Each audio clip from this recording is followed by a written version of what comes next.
Hello, everybody. How are you today? Hope well. It is a Friday and it is cold. I stopped by to wish Steve Morgan, Undersheriff in Leelanau County, a happy retirement. I've known the good Undersheriff in his many capacities now for a long time. He is a good man.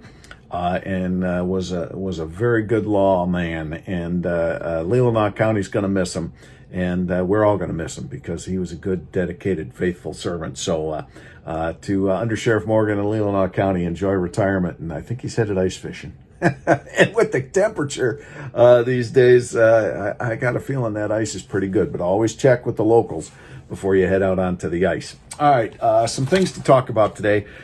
Spent the day on many a Zoom call and on varied topics, and I won't go over them with you all right here, but I do want to talk about some things that are in the news. One, probably the most current, is that yesterday the governor put out her proposed budget for the upcoming 2022.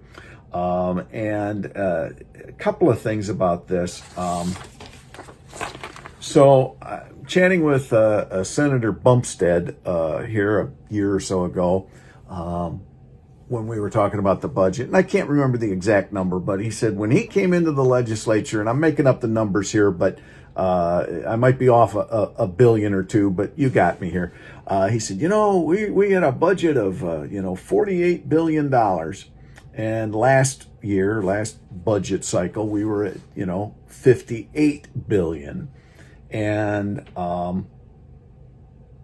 then for this year, 2021, the budget was set at 60 billion or 62 billion.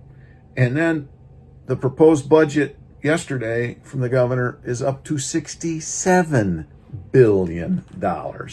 And now the vast majority of that is COVID dollars from the federal government. And that's one of the things that I think is really important as we move forward.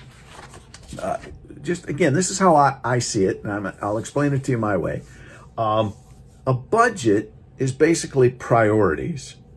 We have so much money, and Michigan has a balanced budget act. We got to have a balanced budget. So just so you know, in case you didn't, we have to have a balanced budget. So we have to say, all right, we can't just say, all right, we're going to have deficit spend there, not like the federal government. But we say, all right, we got to have a balanced budget. So that means somewhere, if we're going to put it here, we might have to cut there, this and that. So a budget process is all about priorities. And one of the things that I think is very important, and anybody you talk to, they want their full share. Now, if you tell them, well, you didn't get it because we had to put it over here, well, all right. But ultimately, everybody who's in that budget, they want their share, and maybe more, more than likely. One of the things I've found is anybody I talk to about budget items, any group, no one has come in and said, you can give us less. They all want more. I get it. So I'm just laying the groundwork here. So the governor comes up with this $67 billion budget. A lot of that money is COVID money. And the problem is that once the pandemic is gone, hopefully by the end of the year, all that money will be gone. But we've set things up. And once you give something, it's very hard to pull it back. And so there are a lot of estimates. We're doing better now than we thought we were, but that's because we have so much federal money coming in, right? Okay. So when that federal money's gone, what do? And there are many estimates that are saying that 2022, 2023, they're going to be really rough because, we've got 3,000 restaurants right now that have said they're not coming back. How many other small businesses? Those sorts of things, right? So without getting into, specific things, it's just common sense.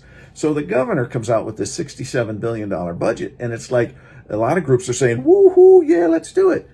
Much of it is one-time COVID money. And then if you set that up, well, now you can't take it back. And I'll give you an example. She's got, childcare. I'm fighting for it. And I'm not necessarily opposed to what the governor's doing. I might be opposed to how she's doing it. What she's doing is trying to get funds so when businesses start coming back, these childcare providers have money to keep going, and the parents have a place to put their children. I get it. It's good. The problem is you do some of these things with COVID money. Now, do we take them back in a year? That's going to be very hard to do. The other thing that bothers me about this budget is, yes, but I think it's a Band-Aid. There are so many other things that we need to do with childcare that we could be doing now. Use this time, use this movement to, yes, prop up childcare as we know it, but let's work on that legislation now. So the governor's budget, just know that. $67 billion and all this money, whoo! Well, what's going to happen when that money runs out and it can't be replaced because the feds aren't sending it anymore? So I continue to say, when it comes to the budget, you're going to hear squawking, you're going to hear squealing, because the legislature, the Republicans, they're being mean, they're not doing this, they're trying to cut money. No, we're trying to be fiscally responsible, and we need to talk. So hopefully the governor and her budget director come and talk. So as of today, I'm going to keep my fingers crossed and see what happens. So I'll keep reporting to you, but that's where the governor's set up. Another COVID thing that I think is interesting, and I bring it up because I was just chatting with a prosecuting attorney who was telling me some things, and I thought that it was very interesting. And then this story comes out that nearly a year into the coronavirus pandemic, Michigan's trial courts are facing substantial backlog of cases due to delays. Our Constitution says that you can have a trial by jury. Courts are shut down. Many judges are doing the best they can with Zoom. There's a lot of plea dealing going on. But if you want court trials are, in the courtroom, they're being pushed back. So another reason why, let's open things up safely with protocols, right? Space the jury out. Do that. Maybe you can't have 40 million people sitting in the courtroom watching. But let's get back to doing things, because we need to. And people should have a speedy, fair trial with a jury of their peers if they want. And that is something else that is backlogging big time that we need to start moving forward smartly. But here's the one, when I read this, I was like, okie dokie. And I'll tell you why. This is a story out of, I'm quoting the Mears News Agency, which I do 90% of the time. But the other day in front of the Senate committee, the Department of Technology Management and Budget said they were planning a large-scale emergency exercise for the summer of 2020 after the Office of Internal Audit Services flagged a pandemic as an item that would be a hole in their planning process.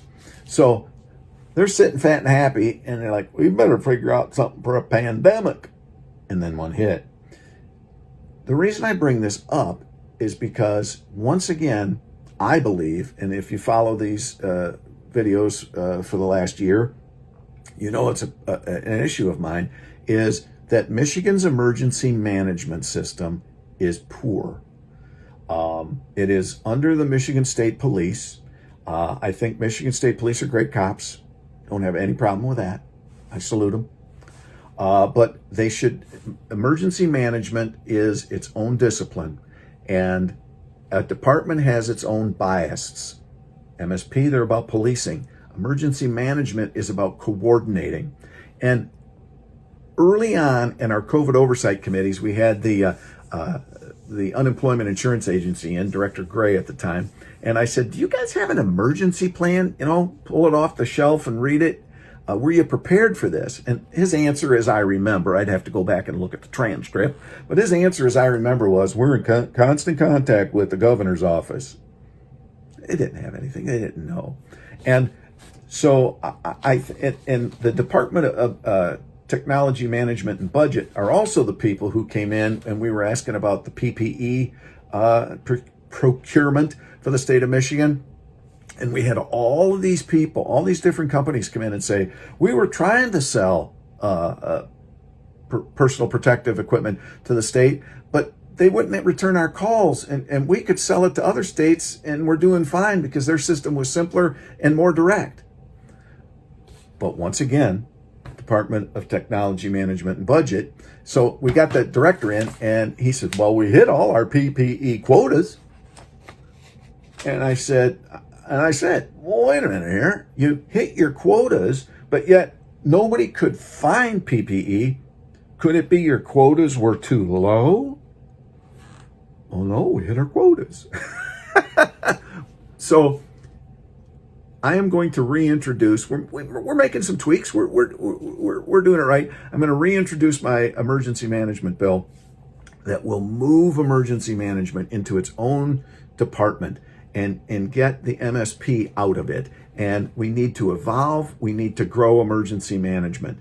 And some people said, well, put it off for a while. We got to get through all of this. No, this is the perfect time to bring this up, because I'd be willing to bet you $5 that 2 years ago, 1 year ago, 2 years ago, 5 years ago, emergency management, what's that? Most people wouldn't know. But now everybody is very aware because of this pandemic. This is the time to shine the light on what is bad and not good in emergency management in the state of Michigan. And we've got to fix this, because as we see through all of this, from that 1945, 1976 law to the Department of Technology Management and Budget not having a pandemic plan just before the pandemic hits, or hitting their quotas for PPE when people still needed them. We're out of whack, and we need to fix it.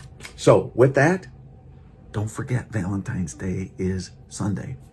I almost did. All right. Stay warm. Happy Valentine's Day to everybody's sweethearts out there. Let's keep praying for each other. All right. Have a good evening.